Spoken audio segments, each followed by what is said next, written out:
As you and your partner approach retirement, you may ask yourself how much you both need to retire and if you can both retire now.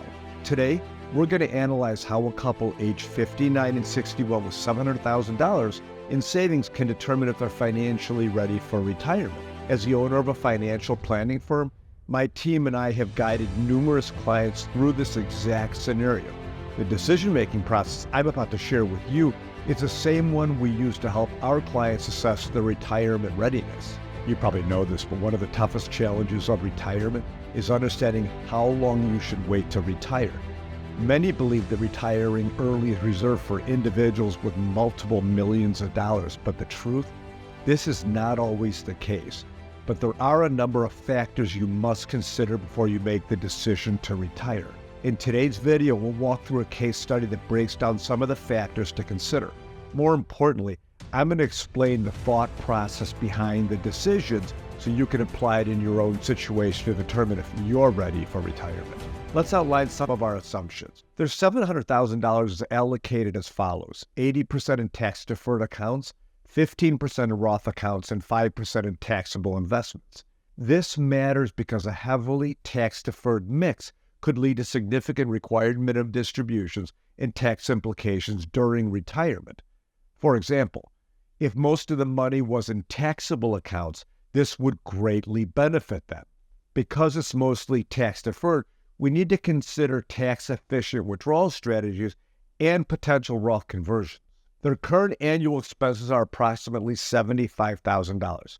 This is certainly important because it helps us determine if their savings and projected Social Security benefits can sustain their lifestyle.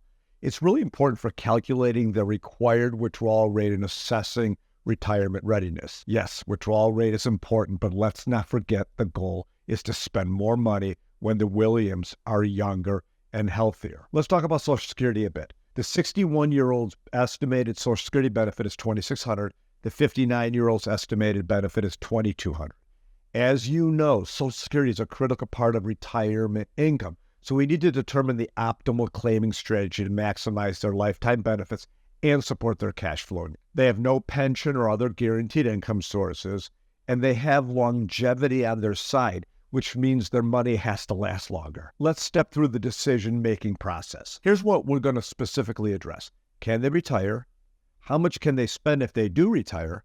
What happens if they wait to retire even just 1 year? Let's begin by reviewing our assumptions. I use a program called Income Lab, which I love because it answers the essential question: how much can our sample clients, the Williams, spend in retirement? $560,000 in tax deferred. We have $25,000 in a taxable account, and Claudia has $115,000 in a Roth account. So we have $700,000 in assets. If we come over here to income, you'll see that all I have in here are the Social Security benefits. We have $2,600 over here and $2,200 over here. Down here, I'm able to determine when I want Social Security to start. The default setting is at full retirement age, and that's how it's set right here. Let's take a look at a few more assumptions over here.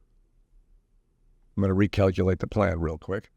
But if we look over here, we have them retiring in January of 2025, both of them retiring. I have moderate risk for their investments. So if you click here, we have Carl's tax deferred, Claudia's tax deferred taxable, Claudia's Roth, and then I just have risk base at moderate. One of the things I'm going to do later is reduce this to one notch to a little more conservative to see how that affects the plan. Down here in terms of longevity, I have them at above average, how long they're going to live. In this case, they're going to live longer than 60% of the people. So they're going to be in the upper 40% of that. We're also going to mess around with this a little bit because I need to make sure that if they live a long time, there'll be money. Right away, what the system shows, and this is gross in today's dollars, that they can spend $6,452 as a beginning value for their spending. So that's a decent starting point. Let's take a look at the cash flows. First thing I want to point out is you'll notice this is decreasing. These lines are decreasing. I know that these numbers are sort of in the way, but if you see the yellow, it's decreasing over time. And that's because there are numerous studies that show that spending actually decreases over time as we get older. There's the go-go phase where you're very active. There's the slow-go phase where you start to slow down. And then there's a no-go phase when you're really too old to actually do anything. So that's why you see these costs, this cash flow is flattening out and it's decreasing. Now, the one thing that always concerns me is what happens if there's a long-term care event. If we don't have insurance to help cover that, then down here, we're going to need more cash here, right, towards the end of the plan. The other thing that I want to point out to you is that when people retire early, like at 61, 59, all this yellow is money coming out of their portfolio. You probably remember that I said Social Security will begin at full retirement age. That's why it's starting here for Carl and it's starting here for Claudia. This is a big bulk of money as they age. However, we're still going to use a lot of savings here in the beginning. At first blush, I think this is a lot of years before collecting Social Security. So I'm not quite sure how I want to advise them yet. I want to look at a couple different scenarios. So that's what I did here.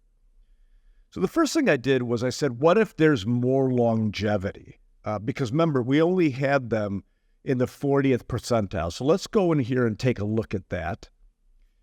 I want to see what happens if they live a longer life. So I'm going to come out here and you can see what I did here. I moved over here from above average to where they're now living longer than 75% of the people. So I gave them a little more longevity. The other thing I did is I said, what if we're more conservative with our investments? We're going to say here that we want, instead of moderate returns, we're going to say there's somewhere between, call this moderately conservative. So those are the changes that I made here. You can see that the spending went down.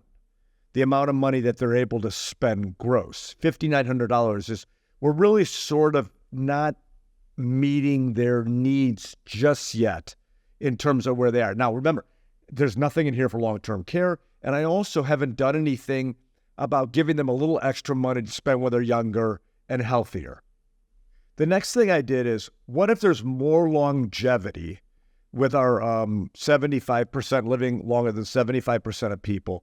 What if there's more longevity, but we also work one extra year? So now instead of January of 2025, we're in January of 2026.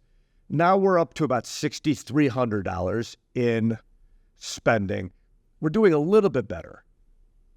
All right, let's talk about where we are at this point. We started here at $6,400 a month gross in real dollars, so in today's dollars. And I determined that we were not being conservative enough.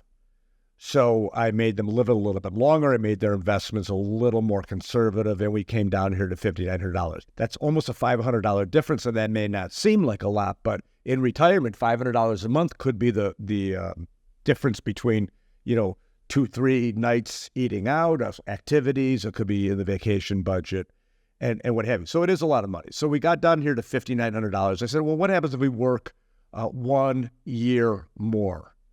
Now we're back up to $6,300. To me, the risk for the Williams is not running out of money. To me, the risk for the Williams is that they don't adequately balance the risks of underspending and overspending. I want them to be able to spend a little bit of money. So let's go in here, and I want to show you how we look at the spending over time. You have a superpower. You may not know this. The superpower is you're able to adjust your spending if you have to. Your spending should be dynamic. It should be based upon how your investments are doing. It shouldn't be some arbitrary rule of thumb. So you can see here that we have an upper guardrail and a lower guardrail.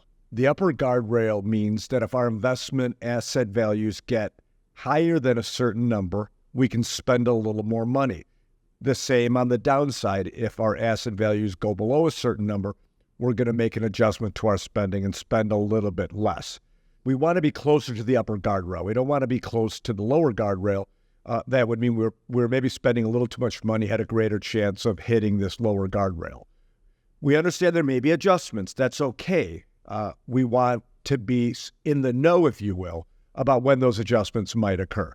So you can see right here that I can set a spending level based upon whether I want there to be a higher chance of an adjustment or a lower chance. Right now I have it pretty conservative that there would be a lower chance of an adjustment. Now watch if I move this over here, click over here, you can see that the gap narrows a little bit and we're getting closer to the lower guardrail. Right? So I like that over here. You may be thinking, how do we know this is all going to work out? And what if there's a terrible market when we retire? That's a great question. So we have this retirement stress test that I want to show you. I chose 2007 to 2009 right here, the global financial crisis. And I said, well, what happens if we retire into the global financial crisis? So that's this period of time right here. And you see here where our upper guardrail is at 842,000, the balance is 787, the lower guardrail is down here at 660. So what is this showing us? You can see right here that the market got so bad that there was a chance that we would have to make an adjustment. We came close to where the system would have said we should spend a little less money. But that slowly dissipated because you look as we go along here, right? If you look to the left of the balances, the numbers. See, we're much closer to the upper balance, and we stayed there the entire time. In 2022, if you look to the right of the cursor, we got into a position where we came close to needing to make an adjustment to the downside because we had a very weak market. But for most of the time, we were spending up near the upper guardrail. That's what we want. And the verdict is, I guess unless they absolutely hate their jobs, I would hold on at least one more year at a minimum, maybe 2 years, even though this couple is close with the mathematics. What concerns me, having just mentioned mathematics, is the mathematics. It's just simple mathematics. They're going to be better off with a little more money and less time in retirement, which is what the Williams will have if they retire early. The early 60s are active years. They're going to want to spend more money, a prospect I can't fully endorse given where they are right now. I also think a bit about them not having anything set aside for long-term care should they need that in the future. But that's a topic for another video. So now you know the exact process to follow when you're evaluating your retirement readiness and how much you can spend. You can start to consider all the steps you need to take to achieve your retirement goals. There will be multiple nuances in your specific situation that I haven't been able to cover in such a short video. So if you want a team of professionals to analyze your situation and create an optimal retirement spending plan completely tailored to you, click the first link in the description.